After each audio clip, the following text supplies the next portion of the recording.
Muy buenos días, apreciados hermanos. Sean todos bienvenidos a esta clase de confesión de fe. Vamos a disponer nuestros corazones y vamos, antes de iniciar con esta clase, a acercarnos al trono de la gracia con una breve oración delante de nuestro Dios. Así que quiero invitarlos a que inclinemos nuestros rostros delante de Dios. Nuestro Dios y buen Padre, cuán grandes son tus bondades y misericordias cada mañana. Todos los días de nuestras vidas tenemos que predicarnos el santo evangelio de tu salvación y recordar lo bienaventurados que somos, pues tú nos has amado eternamente y nos has devuelto bien, habiéndote nosotros hecho a ti solamente mal. Y tú nos diste ese bien supremo que es la salvación. Tú enviaste a tu Hijo Jesucristo, la segunda persona de la Trinidad, para que se encarnara y fuese nuestra justicia. Y estamos agradecidos por ti, por eso. Todos los días estamos agradecidos por ti, Señor. Disfrutamos y gozamos de esta gran salvación. Y todos los días lo recordamos con gozo, con felicidad. Y más en este día, en tu santo día, Señor, este día de reposo, primer día de la semana que tú preparaste para que tu iglesia se reuniera para adorarte y glorificarte, porque tú eres digno, Señor. Y queremos pedirte que tú seas ayudándonos para que aprovechemos al máximo este día. Que tú seas ayudándonos en medio de esta clase de confesión de fe. Cada día queremos conocer más de tu palabra, conocer más de las doctrinas bíblicas. Ayúdanos pues, Señor, en este camino, Señor, a acceder a la membresía de una iglesia local, a seguir en este camino de la santidad y de la obediencia, que podamos hacerlo por el resto de nuestras vidas. Nos ponemos pues en tus manos, buen Dios, en el nombre de tu Hijo amado Jesucristo. Amén. Muy bien, mis hermanos, continuamos con este estudio de la confesión de fe. Y en el día de hoy vamos a ver, si Dios lo permite, el capítulo 16 de las buenas obras. Pero antes de empezar o antes de iniciar esta clase, este capítulo de buenas obras, debemos recordar que los autores de esta confesión vivieron en una época de mucha polémica, sobre todo con la Iglesia Católica Romana. Y aunque este tema en su importancia es perenne, es decir, que fue tan importante en ese tiempo como lo es hoy, sin embargo, debemos entender que en aquel tiempo era un problema más crucial que en el que vemos en el día de hoy. Por esa razón veremos que los autores se dedicaron a definir con mucho cuidado y con mucha atención lo que las Escrituras enseñan sobre las buenas obras. Y debemos preguntarnos, ¿por qué razón los autores de la Confesión de Fe de Londres colocaron el capítulo de buenas obras en este lugar? Si nosotros leemos el material bíblico que tenemos acerca de las buenas obras, y leemos el mismo capítulo 16, veremos que las buenas obras forman parte esencial del proceso de santificación. Recordemos, mis hermanos, que la santidad del creyente lo lleva a luchar contra y mortificar el pecado que mora en su interior. Pero al mismo tiempo lo lleva a obrar de acuerdo a la voluntad de Dios, a hacer buenas obras. Y si eso es así, entonces, ¿por qué razón no se colocó este capítulo 16 inmediatamente después del capítulo de la santificación? Y la respuesta a esto es que aparentemente el razonamiento de los autores de la confesión de fe fue el siguiente. Ellos primero desglosaron aquellas cosas que solamente Dios puede hacerlas y que de hecho solo Dios las hace en el proceso de la conversión. ¿Y cuáles son esas cosas? El llamamiento eficaz, la justificación, la adopción, la santificación. Y luego de haber desglosado esta obra de Dios, ahora los autores tratan con la respuesta que Dios espera del hombre: fe salvadora, arrepentimiento para vida. Y entonces vienen las buenas obras después de todo esto. Y para una mayor comprensión de eso que acabo de decirles, vamos a ver la siguiente diapositiva.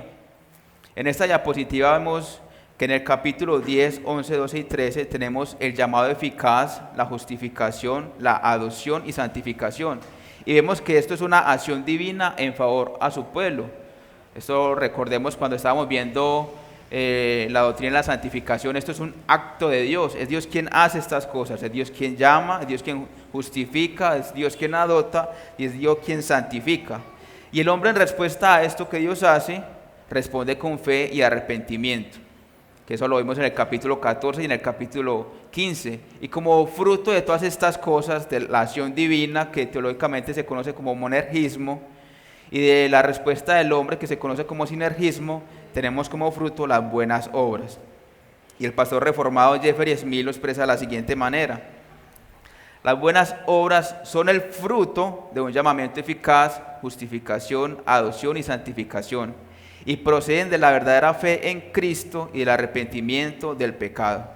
Así que con esto queda muy claro, mis hermanos, y esto era lo que querían los autores de la confesión de fe, queda muy claro que las buenas obras no son la base para el llamamiento eficaz, ni la justificación, ni la adopción, sino que son el fruto de estas obras que Dios hace en nosotros. Y podríamos, aunque este capítulo de las buenas obras, si usted lo ve allí en su confesión, tiene 7 párrafos, podríamos fácilmente dividirlo en 2. Del párrafo 1 al 6, las buenas obras en los creyentes, y el párrafo 7, las supuestas obras de los incrédulos. Pero para una mayor comprensión vamos a tomar el bosquejo que hace de este capítulo nuestro hermano Sal Waldron, y el esquema del capítulo es el siguiente. En el párrafo 1 vamos a ver la norma de las buenas obras. En el párrafo 2 vamos a ver la esencial importancia de las buenas obras. En el párrafo 3 vamos a ver la causa de las buenas obras. En el párrafo 4 y 5 vamos a ver las limitaciones de las buenas obras. En el párrafo 6 vamos a ver la aceptación de las buenas obras. Y en el párrafo número 7 vamos a ver las supuestas buenas obras de los incrédulos. Vamos a dar inicio, pues, mis hermanos, con el primer punto, el párrafo 1, que es la norma de las buenas obras. Dice la declaración: las buenas obras son solamente aquellas que Dios ha ordenado en su santa palabra, y no las que, sin la autoridad de ésta, han inventado los hombres por un fervor ciego o con el pretexto de que tienen buenas intenciones. Así que cuando hablamos de buenas obras, debemos entender exactamente a qué se refiere la Escritura cuando usa esa definición. Y los autores de la confesión de fe nos dicen en la primera parte, dice: las buenas obras son solamente aquellas que Dios ha ordenado en su santa palabra.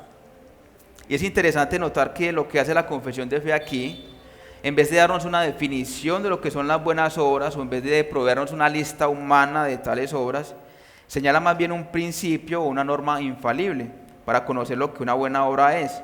Ellos no se fueron al lado legalista y dijeron las buenas obras son las siguientes, no.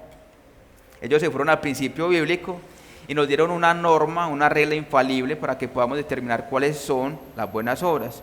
¿Y cuál es esa regla infalible? La palabra de Dios. Así que las buenas obras son solamente aquellas que Dios manda en su palabra. La palabra de Dios es nuestra norma infalible, nuestra única regla de fe y práctica. Y entonces, ¿cuáles son esas cosas que Dios manda en su palabra y que nosotros podemos llamar buenas obras? Y el texto que colocan nuestros hermanos de la confesión de fe es Juan 10, 32 al 33, que dice: Jesús le respondió: muchas buenas obras os he mostrado de mi Padre. ¿Por cuál de ellas me apedráis? Le respondieron los judíos diciendo: por buena obra no te apedreamos, sino por la blasfemia, porque tú siendo hombre te haces Dios. Y aquí podemos ver que los judíos entendieron muy bien las implicaciones teológicas de las palabras de Cristo. Y entonces, según este texto, ¿cuáles buenas obras hizo Cristo? Porque si lo tomamos a Él como nuestro modelo y como nuestro patrón, entonces podemos determinar cuáles son aquellas cosas que la Escritura llama buenas obras. Y la respuesta a esto, o mejor dicho, en Hechos 10, encontramos de boca del apóstol Pedro una interpretación de Juan 10. El apóstol Pedro interpreta Juan 10 de la siguiente manera, en Hechos 10, 37 y 38. Vosotros sabéis lo que se divulgó por toda Judea, comenzando desde Galilea, después del bautismo que predicó Juan, cómo Dios ungió con el Espíritu Santo y con poder a Jesús de Nazaret, y cómo éste anduvo haciendo bienes y sanando a todos los oprimidos por el diablo, porque Dios estaba con él. Entonces, ¿cuál es el concepto que podemos nosotros derivar de estos dos textos de lo que son buenas obras? Aquellas cosas que hizo Cristo. ¿Y qué hizo Cristo? Consolar a los afligidos, sanar a los enfermos, buscar al necesitado y tomar para sí al rechazado. Estas son las cosas que hizo Cristo y que nosotros vemos como buenas obras. Por ejemplo, Cristo sanaba a los leprosos. En aquella época los leprosos estaban lejos de la ciudad y el Señor los tocaba para sanarlos. Cristo tenía el poder de sanarlos sin necesidad de tocarlos. Pero ese toque que hacía Cristo, que ellos los buscaba y los sanaba, Era expresarles no solamente sanidad, sino que también misericordia. Eso son buenas obras. Cristo no solamente les expresaba sanidad, les daba sanidad, sino que les mostraba misericordia. Así, aquí en el siguiente versículo que tenemos, Hechos 9:36, nos dice: había entonces en Jope una discípula llamada Tabita, que traducido quiere decir Dorcas. Esta abundaba en buenas obras y en limosnas que hacía. Y aquí se asocia la expresión de buenas obras con usar el dinero para socorrer la necesidad del pobre. Y esta mujer se dedicaba a utilizar su dinero y su capacidad manual de hacer telas y hacer vestidos para las viudas de Jope. Otro versículo que tenemos que nos habla de las buenas obras es 2 Corintios 9, del 8 al 9. Y dice: y poderoso es Dios para hacer que abunde en vosotros toda gracia, a fin de que, teniendo siempre en todas las cosas todo lo suficiente, abundéis para toda buena obra, como está escrito: repartió, dio a los pobres, su justicia permanece para siempre. Así que el mostrar compasión, generosidad, interés por aliviar las necesidades de los demás, las aflicciones de los demás, son buenas obras que Dios espera que sus hijos hagan. Y más aún, lo que se espera de un hijo de Dios es que sea celoso, persiguiendo las oportunidades de hacer esas buenas obras.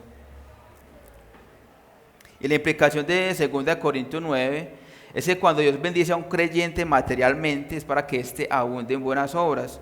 No somos salvos por hacer buenas obras, eso todo lo tenemos claro, pero fuimos salvos para hacer buenas obras. Y tristemente los cristianos hemos hecho mucho énfasis en la primera parte y nos hemos olvidado de la segunda parte. Efesios 2:8 al 10 leemos, dice: porque por gracia sois salvos por medio de la fe, y esto no de vosotros, pues es don de Dios, no por obras, para que nadie se gloríe. Y se nos olvida que después del versículo 10 está el versículo, después del versículo 9 está el versículo 10, perdón, porque hacemos mucho énfasis en esa parte de que no somos salvos por obras, y se nos olvida que dice: porque somos hechura suya, creados en Cristo Jesús para buenas obras, las cuales Dios preparó de antemano para que anduviésemos en ellas. Así que, expresado positivamente, ¿cuál es la norma por la cual podemos determinar cuáles son las buenas obras? Las buenas obras son las que Dios ha ordenado en su palabra. Esas son las buenas obras, las que Dios ha ordenado en su palabra.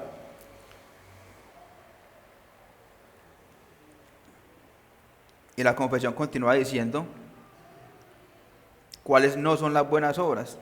Dice: y no las que sin autoridad de esta han inventado los hombres por un fervor ciego o con cualquier pretexto de buenas intenciones. Y los autores aquí mencionan Mateo 15:9, que dice: pues en vano me honran, enseñando como doctrinas mandamientos de hombres. Pero para poder entender este texto, vamos a ver su contexto. Vamos a leer Mateo 15, del 1 al 2, que dice: entonces se acercaron a Jesús ciertos escribas y fariseos de Jerusalén, diciendo: ¿por qué tus discípulos quebrantan la tradición de los ancianos? Porque no se lavan las manos cuando comen pan. Aquí podemos ver que los fariseos habían hecho toda una lista de buenas obras, y entre ellas estaban lavarse las manos antes de comer. Así que estaban hablando de un ritual religioso, como de algo que le agrada a Dios. Los fariseos habían creado una ley que había que lavarse las manos antes de comer, y supuestamente esta ley agradaba a Dios. ¿Y de dónde podemos deducir nosotros que no lavarse las manos antes de comer no es solo una regla de mala educación o falta de higiene, sino que es algo que desagrada a Dios, algo que es pecaminoso delante de Dios? ¿Qué dice el Señor Jesucristo? Y si leemos los versículos que siguen después de este, vemos que el Señor Jesucristo les dice: ustedes se están quejando porque mis discípulos no se lavan las manos antes de comer, que es un mandamiento que no está en la Biblia, que no es mandado por Dios, pero el mandamiento que es mandado por Dios de honrar a nuestros padres y a nuestra madre, ustedes no lo cumplen y usan cualquier excusa para no cumplirlo. Y después les dice: hipócritas, bien profetizó de vosotros Isaías cuando dijo: este pueblo de labios me honra, mas su corazón está lejos de mí, pues en vano me honran, enseñando como doctrinas mandamientos de hombres. Y el Señor está diciendo a los fariseos: ¿dónde dice la Escritura que tenemos que lavarnos las manos antes de comer como algo que agrada a Dios? No lo dice la Escritura. Entonces es un mandamiento de hombre, y con ese mandamiento de hombre lo que están haciendo es violando la palabra de Dios. Entonces tenemos que las buenas obras no son aquellas que los hombres imaginan en su fervor ciego o en cualquier pretexto de buena intención. Lo que Dios no ha dicho en su palabra, nosotros no tenemos derecho a decirlo. Entonces, ¿cuáles son las buenas obras? Las que Dios ordena en su santa palabra, y este principio, mis hermanos, nos guarda del fanatismo religioso. Nuestra conciencia está cautiva a la palabra de Dios, debemos recordar eso. Nuestra cautiva está conciencia a la palabra de Dios, no de ningún hombre. Ahora pasemos a ver el párrafo 2, la esencial necesidad de las buenas obras. Dice la declaración: esas buenas obras, hechas en obediencia a los mandamientos de Dios, son los frutos y evidencias de una fe verdadera y viva. Y por ella los creyentes manifiestan su gratitud, fortalecen su seguridad, edifican a sus hermanos, adornan la profesión del Evangelio, tapan la boca de los adversarios y glorifican a Dios, cuya hechura son, creados en Cristo Jesús para ello, para que teniendo por fruto la santificación, tengan como fin la vida eterna. Entonces debemos responder, o preguntarnos y responder, ¿por qué son importantes las buenas obras? Por 3 razones. Primera razón, porque son una manifestación de la fe verdadera, dice la confesión. Estas buenas obras, hechas en obediencia a los mandamientos de Dios, son los frutos y evidencias de una fe verdadera y viva. Y mis hermanos, hoy se nos dice que una persona puede tener fe en Jesucristo, aunque no tenga ninguna evidencia visible y palpable de que esa fe es real. Pero ¿qué nos dice la palabra de Dios? Que la fe sin obras es una fe muerta, y una fe muerta no puede darle vida a un pecador. Así que, ¿por qué son importantes las buenas obras? Porque son una manifestación de que nuestra salvación es verdadera, genuina, de que tenemos una fe que obra por el amor, como dice el apóstol Pablo en Gálatas 5:6.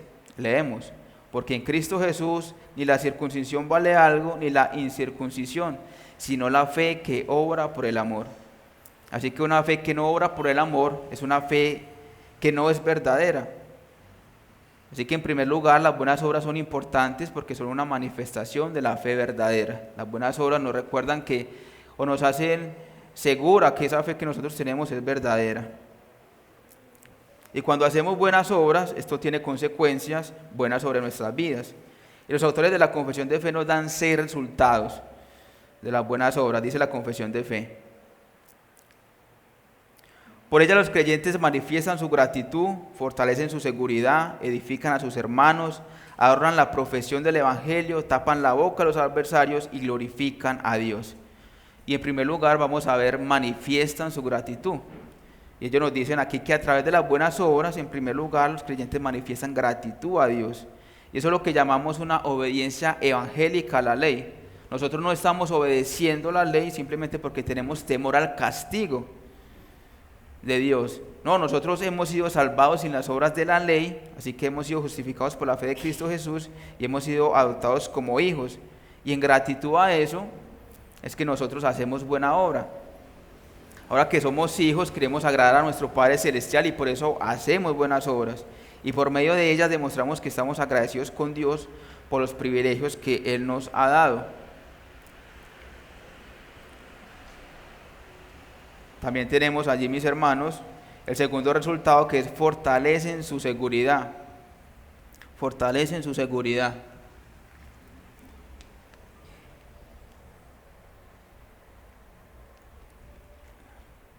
Y eso es algo muy importante, mis hermanos.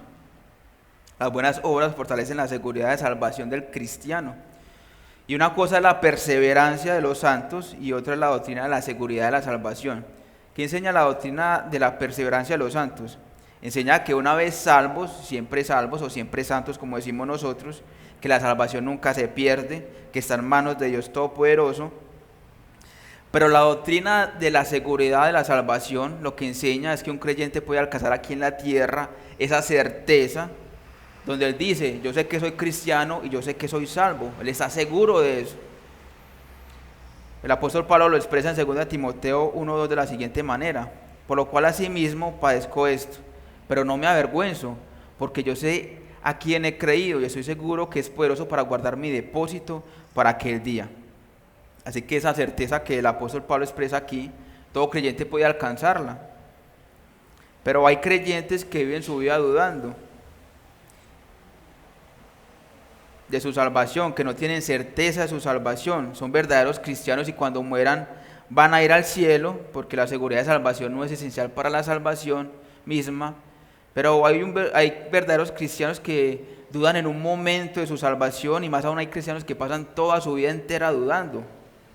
Y esto es algo que nosotros hemos notado últimamente, las preguntas que se han estado haciendo, no solamente de la confesión de fe, sino también en el estudio, la escuela dominical, en el estudio de Génesis. Hemos notado que muchas de las preguntas que ustedes han hecho, muchos de ustedes, están relacionadas con esto, porque no están seguros de su salvación. Siempre vemos preguntas que dicen que si me he arrepentido de un pecado y sigo cometiendo ese pecado, ¿será que Dios me va a perdonar?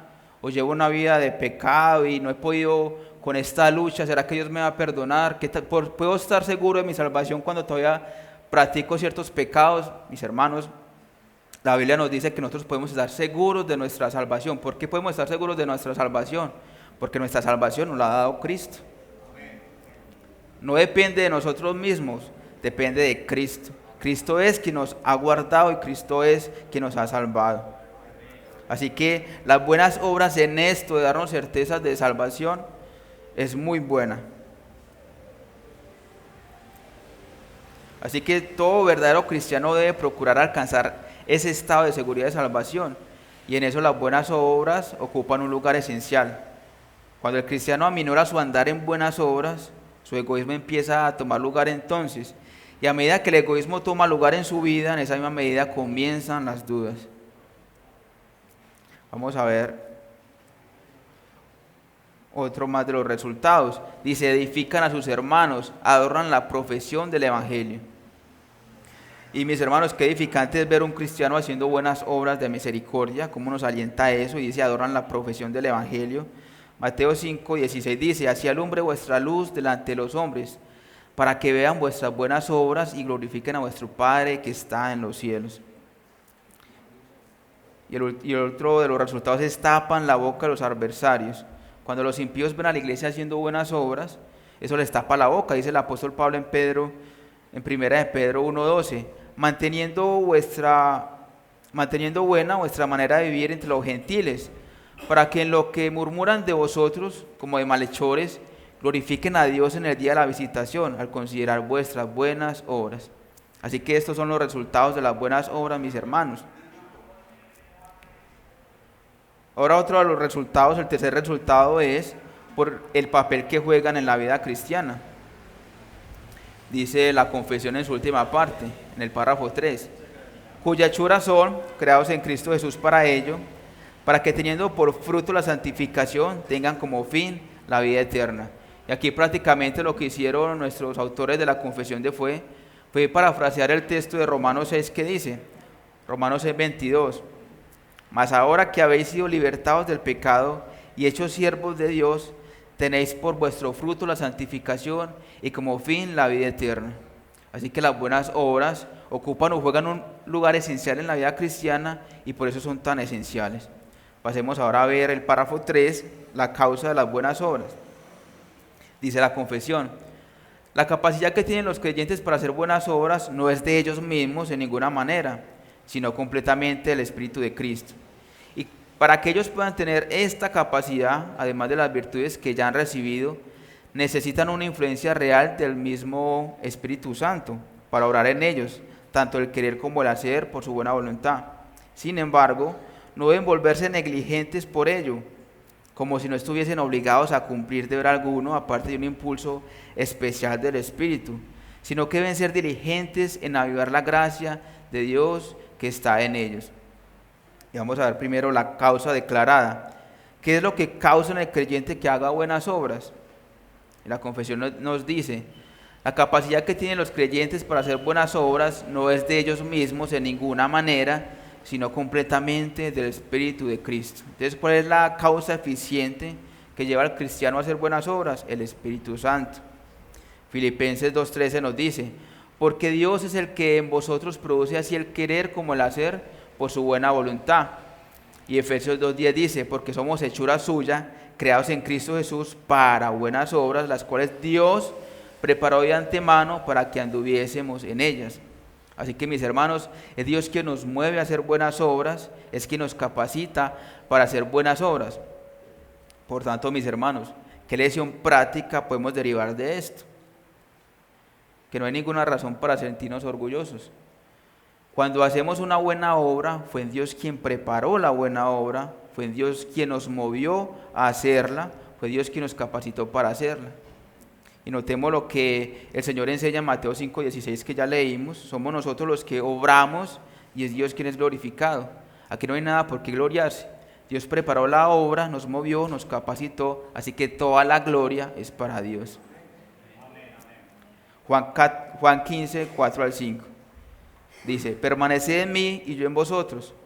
Como el pámpano no puede llevar fruto por sí mismo, si no permanece en la vid, así tampoco vosotros, si no permanecéis en mí. Yo soy la vid, vosotros los pámpanos. El que permanece en mí y yo en él, ese lleva mucho fruto, porque separados de mí nada podéis hacer. Así que ¿por qué podemos nosotros hacer buenas obras? Porque estamos en Cristo. Y mis hermanos, Cristo es la respuesta a todo. ¿Por qué podemos nosotros responder al llamado eficaz? Por Cristo, porque estamos unidos a Cristo. ¿Por qué somos justificados? Porque estamos unidos a Cristo. ¿Por qué somos adoptados? Porque estamos unidos a Cristo.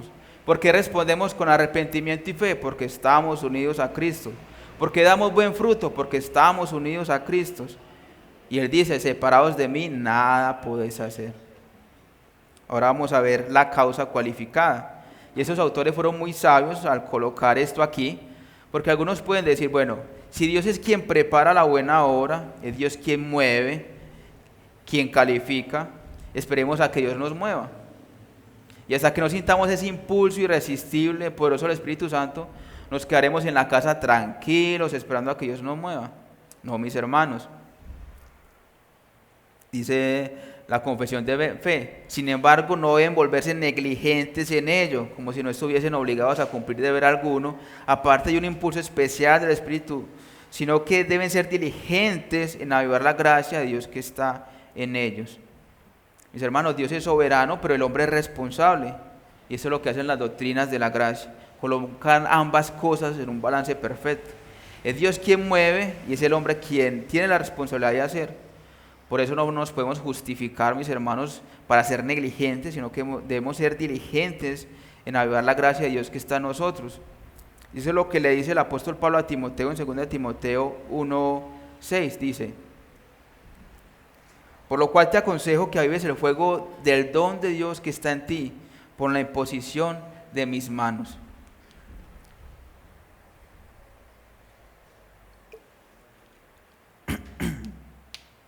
En el contexto de lo que Pablo habla allí, era el contexto de la predicación. Es Dios quien llama al hombre a predicar, es Dios quien le da la capacidad al hombre de predicar, pero el predicador no puede ampararse solamente en la obra de Dios y decir, voy a orarle a Dios toda la semana y voy a parar en el púlpito el domingo y voy a esperar a que Dios cumpla esa promesa que Él hace de que abre tu boca que yo la llenaré. No, el que es predicador, el que ha sido llamado para predicar, debe estudiar el texto. Debe estudiar a su congregación para saber cómo aplicar el texto a su congregación y eso lleva muchas horas de trabajo, mucho esfuerzo, son horas y horas de trabajo.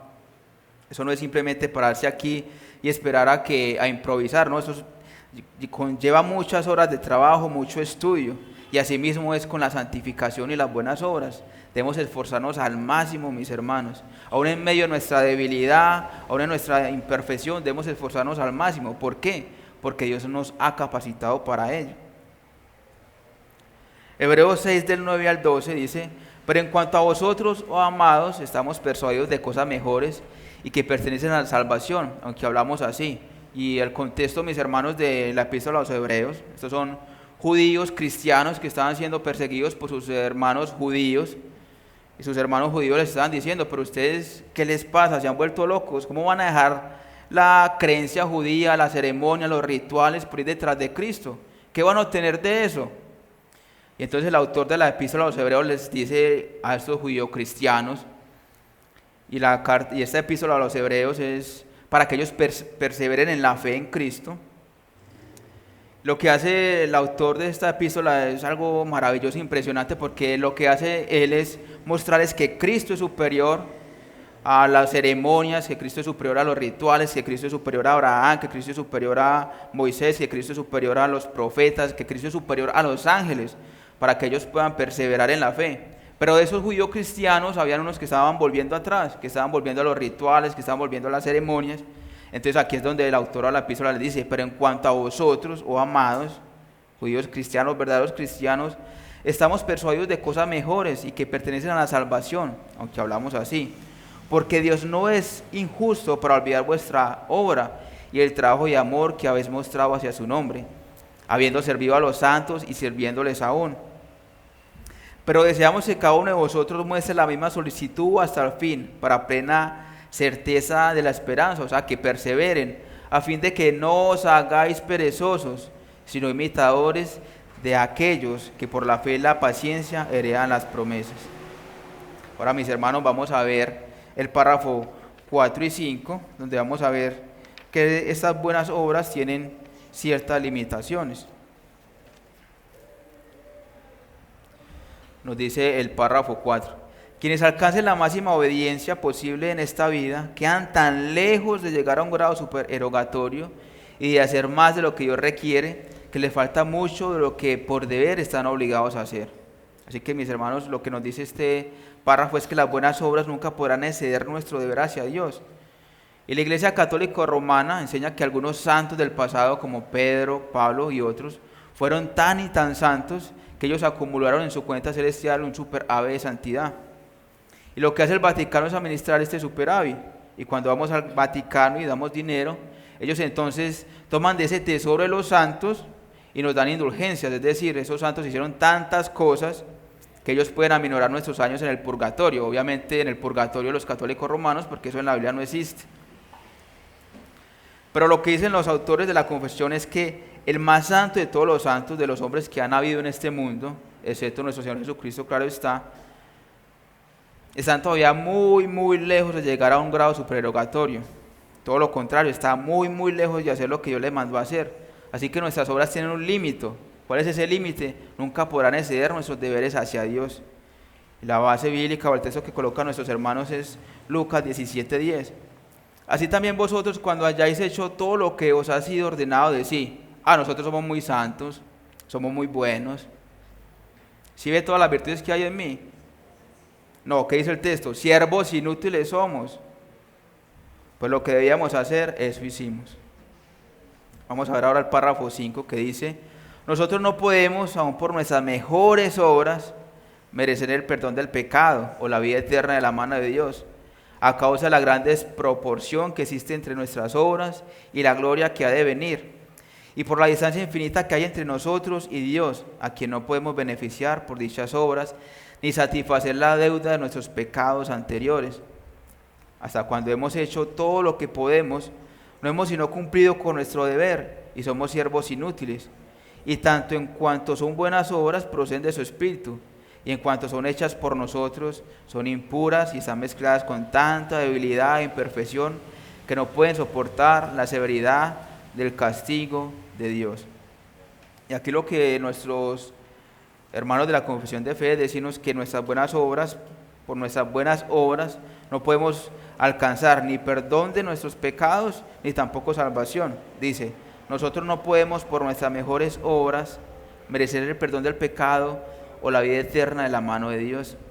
Y los autores de la confesión nos dan 3 razones por las cuales no podemos merecer el perdón ni alcanzar el cielo. La primera razón: a causa de la gran desproporción que existe entre Dios y nosotros, a quien no podemos beneficiar por dichas obras ni satisfacer nuestras deudas anteriores. Así que, hermanos, por más que hagamos buenas obras, por más que abundemos en buenas obras, hay una distancia muy grande, infinita, entre la gloria que vamos a alcanzar y las buenas obras que nosotros hacemos. En otras palabras, el cielo es tan caro que no lo podemos pagar. Job 35:7 dice: si fueres justo, ¿qué le darás a él? ¿O qué recibirá de tu mano? Nada, mis hermanos. Segunda razón: y tanto en cuanto son buenas, proceden de su espíritu. Nosotros esto ya lo explicamos anteriormente. Dios quien prepara la buena obra, que nos capacite y nos mueve a hacerlas. Así que, ¿cuál es el mérito? Si son buenas, fue el Espíritu quien nos movió a eso, y por lo tanto no pueden merecer perdón. Y el texto que tenemos aquí es Gálatas 5, 22, 23, dice: mas el fruto del Espíritu es amor, gozo, paz, paciencia, benignidad, bondad, fe, mansedumbre, templanza. Contra tales cosas no hay ley. Y vemos que ahí el texto nos dice, y es muy claro que dice, más el fruto del Espíritu. Ahí no dice que es por la voluntad del hombre, no dice que estos frutos vienen del corazón del hombre o de la voluntad del hombre, no, bien, son del Espíritu. Y mis hermanos, si nosotros no tenemos estos frutos en nosotros, este fruto del Espíritu Santo, no podemos abundar en buenas obras. Porque ¿cómo voy a ayudar yo a mis hermanos si en mí no hay amor? ¿Cómo voy a orar yo por la necesidad de mis hermanos si en mí no hay fe? ¿Cómo voy a yo socorrer al necesitado si en mí no hay mansedumbre, si no hay templanza, si no hay paciencia? Mis hermanos, necesitamos del fruto del Espíritu Santo para poder abundar de buenas obras. Y esa es la razón por la cual no podemos alcanzar salvación, porque no es algo que provenga de nosotros, no es algo que esté en nuestra voluntad o en nuestra naturaleza. Es el fruto del Espíritu Santo, es el Espíritu Santo el que nos mueve a hacer estas cosas. Y la tercera razón, y en cuanto son hechas por nosotros, son impuras y están mezcladas con tanta debilidad e imperfección que no pueden soportar la severidad de Dios. Y aquí los autores de la confesión de Efesios, usted lo puede ver en su confesión, si la tiene en su mano, ellos pusieron más de 10 citas bíblicas, empezando desde Primera de Reyes, Segunda de Reyes, Crónicas, Salmos, Proverbios, Eclesiastés, luego pasan al Nuevo Testamento, y todas estas citas bíblicas que están ahí nos recuerdan lo pecaminosos que somos nosotros, nos recuerdan nuestra naturaleza pecaminosa, nos recuerdan que aún en nosotros hay todavía un remanente de pecado, y ese remanente de pecado hace que esas buenas obras que nosotros hacemos estén mezcladas con debilidad e imperfección. Así que nuestras buenas obras son únicamente aceptables delante de Dios porque son hechas por medio de Cristo.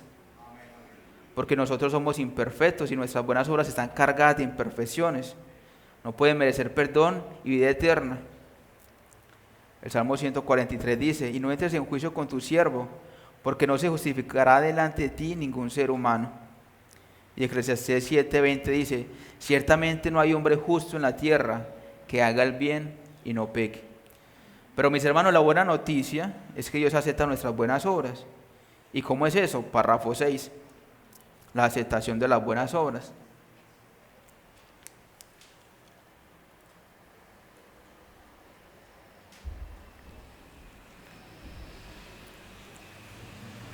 Dice la confesión en el párrafo 6. No obstante, por ser aceptados los creyentes por medio de Cristo, sus buenas obras también son aceptadas en Él. No como si fueran en esta vida enteramente irreprochables y irreprensibles a los ojos de Dios, sino que a Él, mirándolas en su Hijo, le place aceptar y recompensar aquello que es sincero, aun cuando esté acompañado de muchas debilidades e imperfecciones. Y aquí, mis hermanos, los autores de la confesión de fe fueron demasiado claros. Yo podría decir que este párrafo no necesita explicación porque es demasiado claro. Dice: no obstante, por ser aceptados los creyentes por medio de Cristo. ¿Por qué acepta Dios nuestras buenas obras? Porque nosotros hemos sido aceptados en Cristo Jesús. Y al estar nosotros unidos a Cristo Jesús, nuestras buenas obras también son aceptadas. Y la parte interesante es cuando dice que no es que esas buenas obras sean irreprochables o irreprensibles ante los ojos de Dios, sino que Él mirándolas en su Hijo. Imaginemos que Dios nos mira a nosotros y Él dice: ahí está Jader con sus buenas obras, pero Jader es tan injusto, en Jader no hay justicia, en Jader hay tanto pecado, tanta debilidad, en Jader hay tanta maldad, no puedo aceptar sus buenas obras. ¿Y qué hace Dios? Aquí estoy yo, y pone a Cristo delante de mí. Así que ya Él no me mira a mí, sino que mira a Cristo, me ve a mí en Cristo. Por eso es que Él puede aceptar las buenas obras. Y la base bíblica que tenemos allí es nuevamente Hebreos 6:10, que dice: porque Dios no es injusto para olvidar vuestra obra y el trabajo de amor que habéis mostrado hacia su nombre, habiendo servido a los santos y sirviéndoles aún. Qué misericordioso es Dios, mis hermanos. Dios, por su justicia, está obligado a nosotros a castigarnos, no a recompensarnos. Sin embargo, dice el texto, Él no es injusto para olvidar las buenas obras. Él las acepta porque van lavadas con la sangre de Cristo. O como dice el apóstol Pedro en 1 Pedro 2:5: Vosotros también, como piedras vivas, sed edificados como casa espiritual y sacerdocio santo, para ofrecer sacrificios espirituales aceptables a Dios por medio de Jesucristo. Así que la sangre de Cristo limpia nuestras buenas obras y esas llegan al cielo aceptables. Y hasta aquí hemos visto las buenas obras en los creyentes. Las buenas obras en los creyentes. Estas tienen una norma y la norma es que deben ser hechas según la palabra de Dios.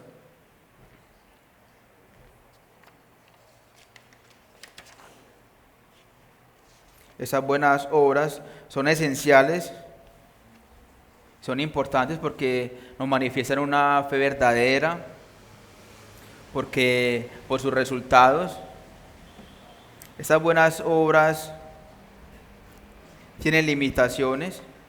Sabemos que no pueden superar lo que Dios nos ha pedido. Y esas buenas obras son aceptadas por Dios, porque están en Cristo Jesús. Ahora pasemos a ver las supuestas buenas obras de los incrédulos en el párrafo 7. Dice el párrafo 7. Las obras hechas por hombres no regenerados, aunque en sí mismas sean cosas que Dios ordena, y de utilidad tanto para ellos como para otros, sin embargo, por proceder de un corazón no purificado por la fe, y no ser hechas de una manera correcta, de acuerdo con la palabra, ni para un fin correcto, la gloria de Dios, son por tanto pecaminosas y no pueden agradar a Dios, ni hacer que alguien sea digno de recibir gracia por parte de Dios. Y a pesar de esto, el descuido de las buenas obras es más pecaminoso y desagradable a Dios. Y aquí en el párrafo 7 los autores nos dicen sobre las supuestas buenas obras de los incrédulos 3 razones por las cuales no son aceptables delante de Dios. Primera razón, proceden de un corazón malo. Dice la confesión, las obras hechas por hombres no regenerados, aunque en sí mismas sean cosas que Dios ordena y de utilidad tanto para ellos como para otros, sin embargo, por no proceder de un corazón no purificado por la fe. Entonces, ¿por qué no pueden agradar a Dios estas obras de estos incrédulos? Porque son hechas por un corazón malo. Romanos 14:23 dice, porque el que duda sobre lo que come es condenado, porque no lo hace con fe, y todo lo que no proviene de la fe es pecado. Y mis hermanos, los incrédulos no pueden obrar por fe porque en ellos no hay fe. Segunda razón, no son conforme a la palabra. Y no ser hechas de una manera correcta, de acuerdo con la palabra, ni para un fin correcto, la gloria de Dios. Y el texto que tenemos allí de Mateo 6:2 que dice, cuando pues des limosna no hagas tocar trompeta delante de ti, como hacen los hipócritas en las sinagogas y en las calles, para ser alabados por los hombres. De cierto os digo que ya tienen su recompensa. Así que estos hombres incrédulos no hacen sus buenas obras conforme a la palabra, sino buscando su propia gloria, buscando ser alabados, buscando ser aplaudidos, y por eso no pueden ser aceptadas delante de Dios. Y la tercera razón, no son para la gloria de Dios. Dice la confesión, son por tanto pecaminosas y no pueden agradar a Dios, ni hacer que alguien sea digno de recibir gracia por parte de Dios. Y a pesar de esto, el descuido de las buenas obras es más pecaminoso y desagradable a Dios. Y el texto que tenemos aquí, mis hermanos, es demasiado claro. Tito 1:15, que dice, todo es puro para los de corazón puro. En cambio, para los corruptos incrédulos, nada es puro, porque tienen la mente y la conciencia corrompidas. ¿Cómo alguien que tiene la mente y la conciencia corrompidas puede glorificar a Dios? No lo puede hacer, mis hermanos. Y esas son las razones por las cuales las supuestas buenas obras de los incrédulos no pueden glorificar ni agradar a Dios, porque son hechas con un corazón malo, porque no son según la palabra de Dios y porque no son para la gloria de Dios. Y la frase final de este párrafo 7 es genial, dice que a pesar de esto, el hecho de que descuiden las buenas obras es más pecaminoso y desagradable a Dios. Ellos deben hacer buenas obras porque son criaturas divinas. Y Dios ha puesto una ley para todo hombre debe hacer el bien. Sin embargo, cuando hacen el bien, Dios no acepta estas buenas obras como algo que venga algún mérito, pero es más pecaminoso cuando no la hacen. Así que a pesar de que las supuestas buenas obras de los incrédulos no glorifican a Dios y no agradan a Dios, ellos están obligados a hacerlas porque es lo que Dios manda. Y mis hermanos, como conclusión de este capítulo 16 de las buenas obras, quiero leer para ustedes este pensamiento de George Whitefield. Dice, Una verdadera fe en Jesucristo no nos permitirá estar ociosos. No, es un principio activo, vivo e inquieto. Llena el corazón de modo que no puede estar tranquilo hasta que está haciendo algo por Jesucristo. Mis hermanos, es muy importante que nosotros, como verdaderos cristianos, ya que sabemos que hemos sido salvados, abundemos en buenas obras y hagamos todo lo posible, mis hermanos, mientras esté a nuestro alcance, por hacer buenas obras. Nosotros estamos aquí en esta iglesia local, en esta iglesia local hay mucho para hacer, aquí hay mucho para poder nosotros abundar en buenas obras. Otras conclusiones que tenemos para terminar este capítulo es: aborrecer nuestra propia vida es la base para ser generoso. Dios nos manda que debemos morir a nosotros mismos. Y cuando nosotros morimos a nosotros mismos, vemos a nuestros hermanos como superiores a nosotros. Juan 17:25 dice: el que ama su vida la perderá, y el que aborrece su vida en este mundo, para vida eterna la guardará. Segunda conclusión: anhelar riquezas celestiales es el impulso que necesitan nuestras buenas obras. Colosenses 3:2. Poner la mira en las cosas de arriba. Cuando nosotros tenemos nuestra mente en la ciudad celestial, en el avance del reino, en las cosas del reino, vamos a abundar en buenas obras, porque lo material para nosotros no será de tanta importancia. Y último, mis hermanos, si queremos perfeccionar nuestra fe, debemos orar por mayores oportunidades de hacer buenas obras. Recordemos, como veíamos, uno de los frutos de las buenas obras es que nos ayudan en esto, en la seguridad de salvación. Santiago 2:22 dice: la fe se perfecciona por las buenas obras. Dice: ¿no ves que la fe actuó juntamente con sus obras y que la fe se perfeccionó por las obras? Vamos a inclinar nuestro rostro, mis hermanos, y vamos a orar. Oh buen Dios, gracias te damos, Señor, por este capítulo que hemos estudiado en esta mañana, esta doctrina de las buenas obras. Tú nos has enseñado que las buenas obras son solamente aquellas que están en tu palabra, y que así como nuestro Señor Jesucristo, Señor, nosotros también debemos abundar en buenas obras y hacer el bien a nuestros hermanos, siempre haciéndolo para tu gloria. Ayúdanos pues, Señor, a nosotros a que como iglesia podamos abundar en buenas obras, Señor, siempre estando pensando y orando en los hermanos más necesitados de nuestra iglesia, no solamente económicamente, sino en todos los aspectos de nuestras vidas. Que nosotros podamos poner en práctica esto, Señor, que nosotros podamos entender que aunque no somos salvos por obras, hemos sido salvos para hacer buenas obras. Tú nos has hecho para esto. Tú has preparado estas buenas obras para que nosotros abundemos en ellas, para que nosotros seamos diligentes en esto, Señor. Ayúdanos a no ser perezosos ni ociosos, sino que buscar siempre, cada que se nos dé la oportunidad, de hacer buenas obras con nuestros hermanos, que lo hagamos por amor, que lo hagamos conforme a tu palabra, porque así tú lo has dicho, Señor. Ayúdanos pues en todas estas doctrinas, Señor, a que nosotros cada vez confiemos más en ti, a que nosotros te glorifiquemos cada vez más, porque, Señor, ¿qué podemos hacer nosotros, Señor? La respuesta es Cristo, venir a Cristo, correr a Él. Solamente estando unidos con Cristo, estando unidos a Cristo, podemos lograr todas estas cosas que tú nos demandas. Oh, gracias pues, Señor, te damos nuevamente por esta doctrina que nos has enseñado en esta mañana. Oramos en el nombre de nuestro Señor Jesucristo. Amén.